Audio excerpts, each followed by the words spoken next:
Welcome to the Peak of Geek, where we've hit the top but with no plans to stop. As much as I love experiencing the next biggest thing, whether it's a movie, TV show, video game, or whatever, I also love exploring the past. I feel like it's just as important to understand what came before, so we have a better appreciation of what comes next. And sometimes, when the mood strikes me, there's nothing I enjoy more than a relaxing evening with an older black and white film. And when I want something that'll make me laugh and maybe even a little misty-eyed with emotion, I often turn to that multi-talented legend of silent film, Charlie Chaplin. Charles Spencer Chaplin Jr. was born 1889 in London, England. His early Victorian life was one of incredible hardship and desperate poverty. His parents were frequently absent during much of his childhood, and he was even sent to a workhouse on 2 separate occasions before he was 10 years old. Despite his difficult upbringing, unsurprisingly, Chaplin soon discovered the joy of performing on stage. Throughout his teen years, he began trying his hand, and also his feet, at different types of performance, and found a bit of early success touring English music halls with the 8 Lancashire Lads clog dancing troupe, but soon decided he'd prefer to make people laugh than dance. His first role was a newsboy in a play that closed after 2 weeks, but that smaller role was given enough praise that he secured another part as a page boy in Sherlock Holmes. And at 16 years old, he was playing that role in London alongside the original actor to play the iconic detective. While Chaplin enjoyed acting in plays, he was still passionate about becoming a comedic performer. And he would soon join a sketch comedy act alongside his brother Sidney, who was also trying to make it as an actor. Through connections with his brother, Chaplin soon joined a prestigious comedy company under Fred Karno. You may not recognize his name, but if you enjoy slapstick comedy, you definitely owe him your respect, since he popularized the famous custard pie in the face gag. And who doesn't love a delicious pie in the face? After a few successful years touring around England, Fred Karno decided to set his sights on entertaining North America, and assembled a group of British comedians to tour the vaudeville circuit. Side note, if you don't know, vaudeville shows were a sort of variety entertainment that usually showcased comedians, singers, dancers, shorter plays, and much, much more. Anyway, alongside Chaplin, Fred Karno also chose up-and-coming comedian Stan Laurel, who would go on to form a slapstick comedy team with American funny man Oliver Hardy. That's right, Laurel and Hardy, who went on to star in many classic films over the years, but I'll always remember their silly antics in 1934's Babes in Toyland. Chaplin made such an impact with audiences that he was soon invited back for a second American tour, and 6 months into it, something happened that would send young Charlie Chaplin off in a brave new direction. A representative of the New York Motion Picture Company had watched a few of Chaplin's vaudeville performances and thought he would make the perfect replacement for someone who was leaving Keystone Studios. Keystone was one of the earliest film studios in California, founded by king of comedy Max Sennett. Sennett has his own fascinating history. He too enjoyed throwing a few mouth-watering pies for comedic effect, but is often remembered these days for car chases featuring the Keystone Cops. He even received an honorary Academy Award for his contributions to the film industry in 1938. But of course Sennett went on to become a success. The guy was born in Canada. In all seriousness, Chaplin didn't exactly jump at the chance to appear in motion pictures. He has since been quoted that he thought the Keystone comedy short films were a crude combination of rough and rumble.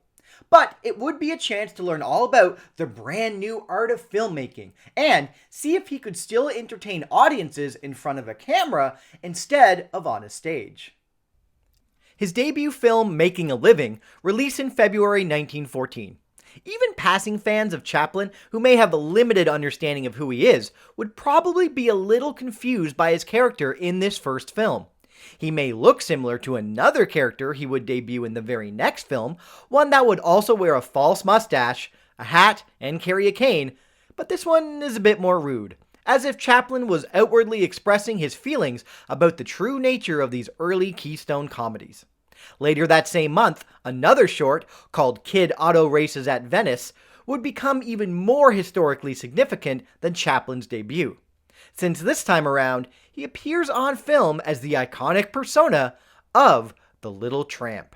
However, while this film released first, behind the scenes, Chaplin created the character for a different film that would see release next, Mabel's Strange Predicament.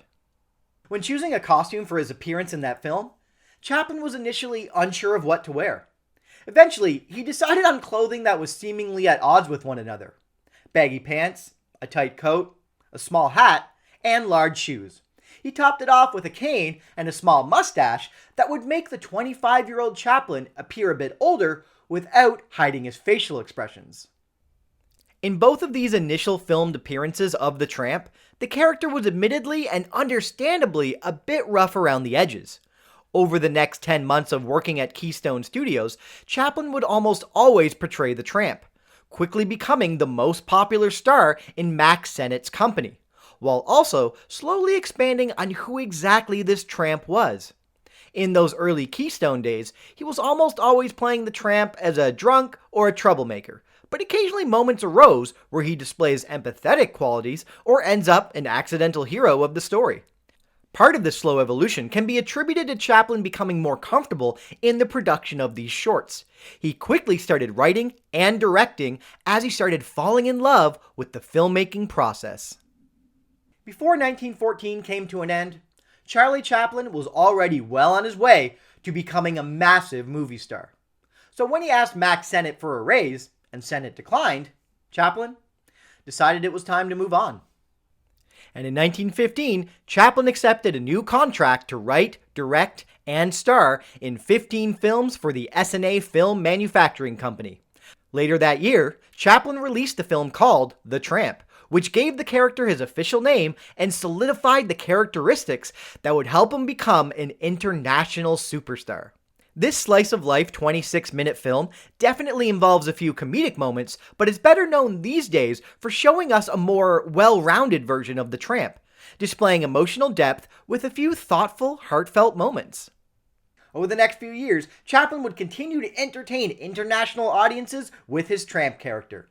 He would finish off his contract with S&A before establishing a new one with Mutual Film Corporation, where he would write, star, direct, and even produce 12 short films, almost all starring the Tramp, as one of the highest paid people in the world. His time spent with Mutual would see Chaplin in a more experimental phase, with films like Easy Street showcasing Chaplin's acrobatic energy, while films like Behind the Screen included tribute to his early Keystone days, where a few tasty-looking pies are thrown. Gotta love pie. While looking back at his time producing comedies for Mutual, Chaplin often referred to it as the happiest time in his career. However, it also acted as a bit of a turning point, since this is when he started feeling like his films were becoming formulaic. He was unhappy with the working conditions that had put him in a situation where he didn't have enough time to make each film distinct and unique. So at the end of 1917, he didn't renew his contract with Mutual, and instead decided to produce his next films completely on his own, with a company called First National handling distribution only. Again, Chaplin acted as writer, director, producer, and star for 9 films over the next 5 years. He would give us films where he co-starred alongside a dog, tried to find comedy on an army battlefield, and a few others before Chaplin decided to end his short film career. While these were crucial years in his life and career, arguably the most important film he made during this time was The Kid from 1921. This was Chaplin's first full-length feature and was the second highest-grossing film of the year. In this comedy drama, Chaplin stars alongside Jackie Coogan, one of the first child stars of Hollywood, who would go on to have a successful career and portray Uncle Fester in the 1960s ABC sitcom The Addams Family. As the Kid, Jackie Coogan truly is the heart of Chaplin's first feature. When the Tramp finds an abandoned child, he ultimately decides to care for him. 5 years later, and the two are living a poor life that's still filled with love.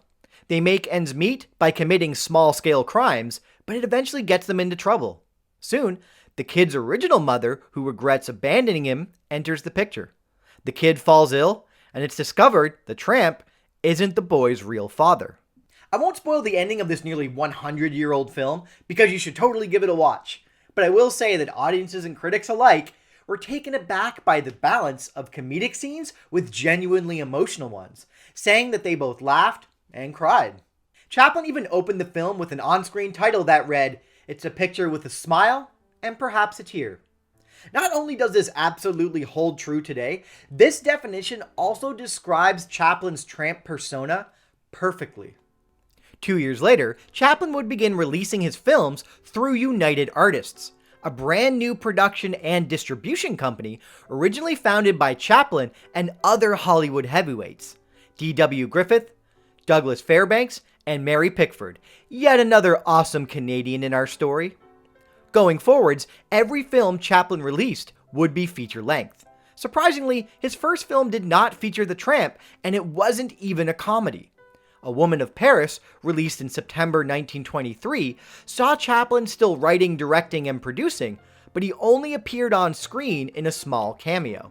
Inspired by a previous romance, A Woman of Paris was intended to help Chaplin's co-star, Edna Purviance, gain more recognition without Chaplin by her side. He had personally discovered her when looking for a leading lady for one of his early S&A comedies, and she went on to appear in several Chaplin films. While A Woman of Paris unfortunately didn't give her career a second wind, Chaplin would continue to give her small roles until 1952. Even when you know A Woman of Paris is not a typical Chaplin film, it's still only okay.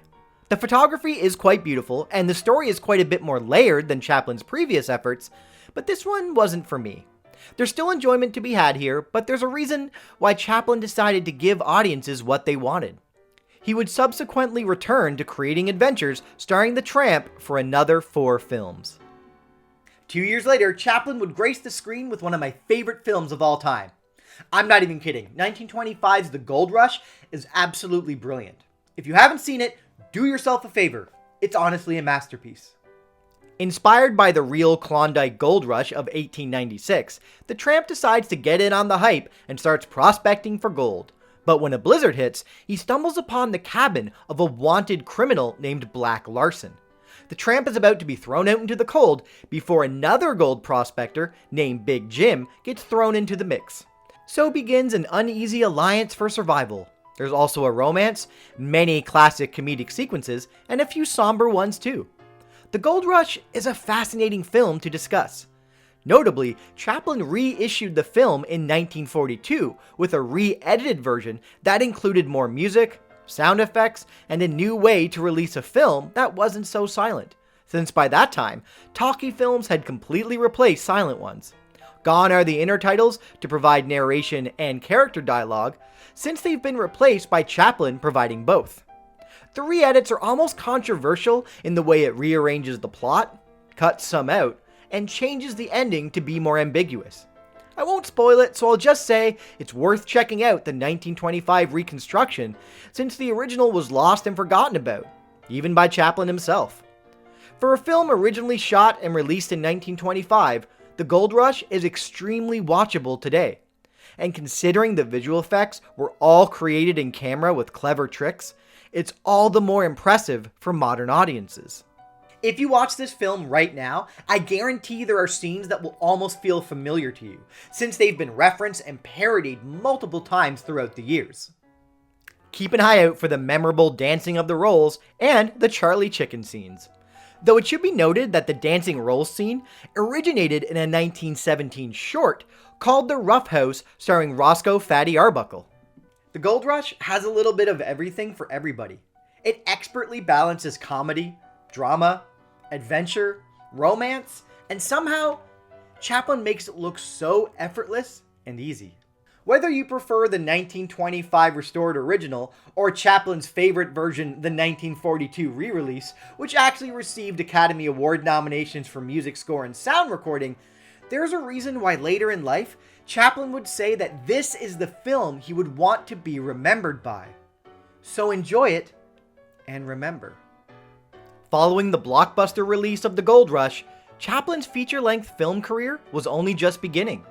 He would continue to write, direct, and star in films until 1957, and then make one final one as writer-director only in 1967. Almost every film starting with the kid would go on to become some of the best of all time, and it's my humble opinion that every single one is worth watching today, whether you're interested in the early days of the film industry or if you're simply looking to be entertained. And for those of you who need sound other than music in your movies, Modern Times has some, and The Great Dictator has even more. And coincidentally, both of these films are tied with The Gold Rush as my personal favorite Chaplin feature, since it's impossible to pick just one. If you consider yourself a film fan, I think it's important to spend time exploring some of those early pioneers of the motion picture. And if you're unsure of where to start with Charlie Chaplin, The Gold Rush and Modern Times are both worth your while. While several Chaplin films have fallen out of copyright over the years and can be easily watched on sites like YouTube, many of his features and a few shorts can be found on the Criterion Channel streaming service or bought physically if you fancy yourself a collector. Chaplin's films may have been made at a simpler time, when simply pointing the camera at a funny subject was enough to entertain audiences, but it's fascinating to watch the whole film industry grow and mature right along Chaplin's own skills. Chaplin wasn't alone with expanding what was possible with the motion picture, but he was undeniably a major part of it. But what do you think? Are you a fan of watching classic black and white silent films? Or do you stick mainly to recent ones? Let me know down in the comments below, and until next time, wow, I have an intense craving for pie. But what kind? I mean, I love strawberry rhubarb, that's my favorite. But I could also go for a nice pumpkin. You know what? I think I'm just gonna order one. Huh?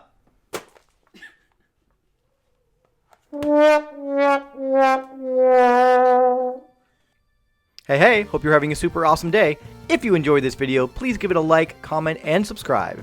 Thank you so much, and I'll see you real soon.